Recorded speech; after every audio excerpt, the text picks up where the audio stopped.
Prepare to be transported back to the neon-soaked, overly ambitious, and utterly captivating world of the 80s and 90s, because Petersen's totally awesome exhibition is a time machine you won't want to exit.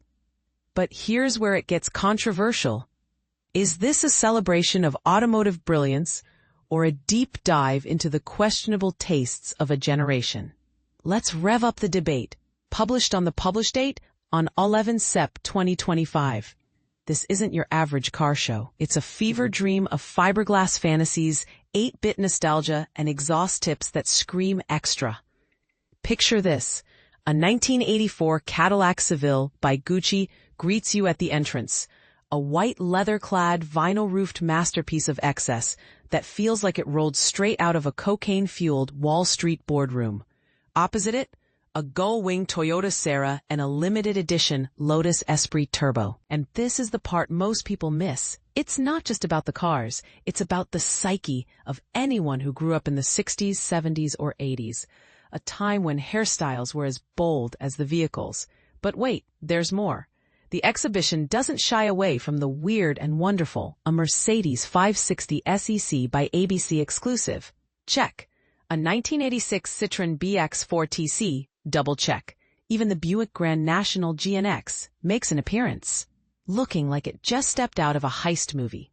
And let's not forget the Ford Probe 4, a concept car so angular it could double as modern art. Bold claim, this isn't just a display, it's a cultural artifact. The cars are just the main course. Side dishes include neon signs, vintage arcade games, Pac-Man anyone? And mannequins dressed in fashion choices that should have stayed in the past. Screens flicker with retro visuals. And a shrine to home video game consoles reminds you of the hours you wasted, happily, as a kid. Thought-provoking question. Does this exhibit romanticize the past, or does it accurately capture the spirit of an era? Of course, there are the obvious crowd pleasers too, a 1995 McLaren F1, an 85 Audi Sport Quattro S1, and the mythical Cizeta V16T with its 4 pop-up headlights. But it's the lesser-known gems that steal the show. Like the 1981 Jeep Honcho Sportside and the 1989 Chrysler Demani sidecar, vehicles that look like they escaped from a Tron sequel. Even the flying bike from Battlestar Galactica makes an appearance. Controversial interpretation. Is this exhibit a love letter to the past or a subtle critique of its excesses? Here's the kicker. Museums aren't supposed to be this fun. They're supposed to be dusty, quiet, and intellectually distant. But Petersen flips the script. The cars aren't just static displays. They're curated with energy, thought, and a healthy dose of wow.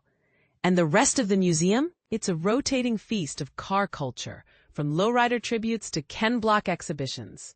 Final question for you. Is this just a museum, or has Petersen become a pilgrimage site for car enthusiasts? Let us know in the comments, and don't hold back.